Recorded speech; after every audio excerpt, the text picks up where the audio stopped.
A gente vai reforçar agora as punições para quem descumpre um decreto estadual. Quem vai falar com a gente sobre isso é o advogado Leonardo de Moraes. Ele está conosco pela internet e fala ao vivo agora com a gente aqui no Cidade. Doutor Leonardo, boa noite. A gente já falou aqui sobre medidas, né, para serem respeitadas. Enfim, o decreto tem essa função e desde o início da pandemia a gente entende que se está no decreto é para ser respeitado, mas muitas pessoas acabam não levando isso em conta, né? E tem punição, né? Boa noite, doutor. Boa noite, Edson. Obrigado pela oportunidade para fazer este devido esclarecimento. O próprio, né, o Código Penal, a legislação penal brasileira, ela traz aí diversos crimes, né, em seu capítulo. E ela tem um crime específico, que vai do artigo 267 ao artigo 285 do Código Penal, que busca evitar os crimes contra a saúde pública, né? E esses crimes, eles buscam basicamente evitar que haja um dano, né, potencial à própria coletividade. Daí o nome de crimes contra a saúde pública, que envolve uma água potável, alimentos íntegros, medicamentos que tenham, então, eficácia.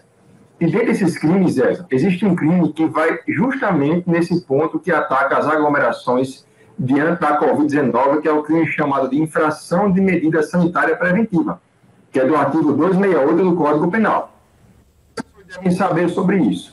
O simples fato de alguém violar o decreto do poder público, que é uma determinação imposta pelo poder público, cujo fim é evitar essa propagação de uma doença contagiosa como é a Covid-19, vai levar, então, as pessoas a cometerem, sim, um fato criminoso.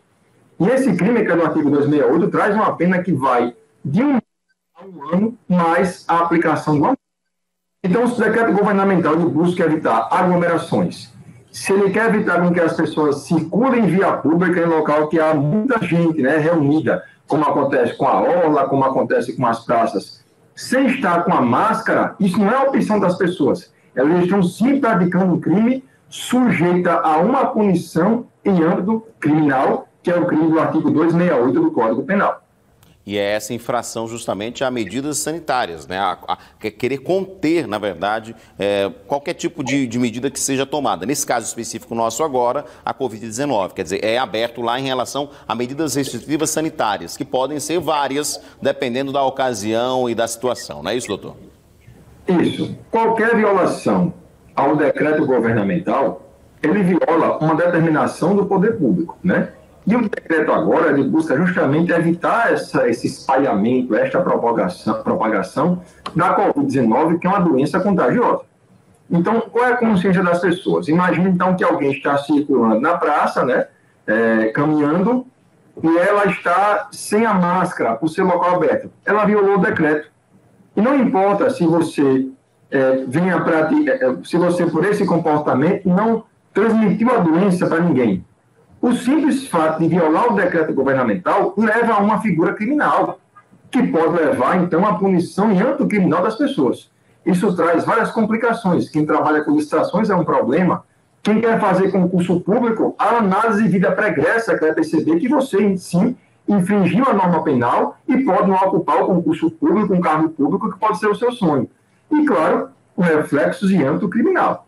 A Polícia Militar, por exemplo, ou qualquer órgão da segurança pública, está autorizado a determinar a detenção de alguém em flagrante caso violar o decreto, que pode ser obrigado a conduzir-se à delegacia de polícia, lá vai prestar esclarecimentos, e se por acaso lá ele não assinar o termo de compromisso de comparecer ao juizado especial criminal, ela pode ficar presa, eventualmente.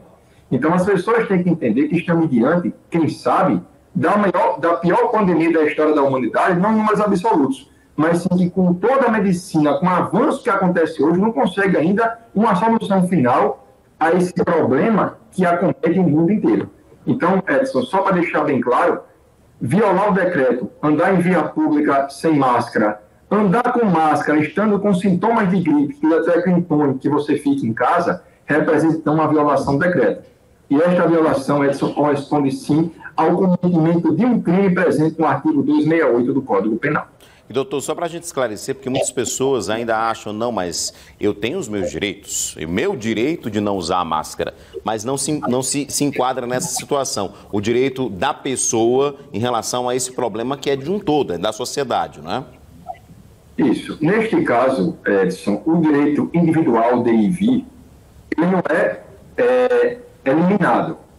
Ele é apenas restringido.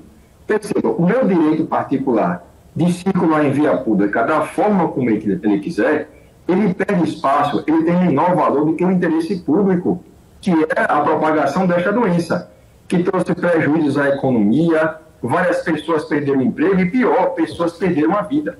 Todo mundo tem algum amigo, algum parente, alguma pessoa mais próxima que perdeu a vida diante da Covid-19. Vários mercados e pessoas do mundo inteiro estão se afastando do seu convívio familiar, sem encontrar com seus pais que são idosos, justamente por conta desse mal que acomete o planeta Terra. Centros financeiros como Nova York fecharam por conta da Covid-19. Então, a preocupação tem que ser grande.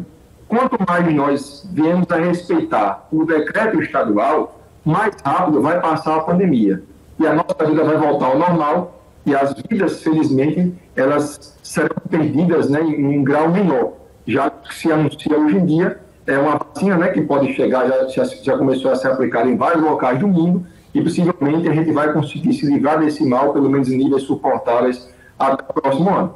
Então, a aprovação do decreto corresponde sim a uma figura criminosa e não há faculdade entre cumprir e não cumprir. O decreto governamental é uma imposição que as pessoas têm de obedecer. Muito bem.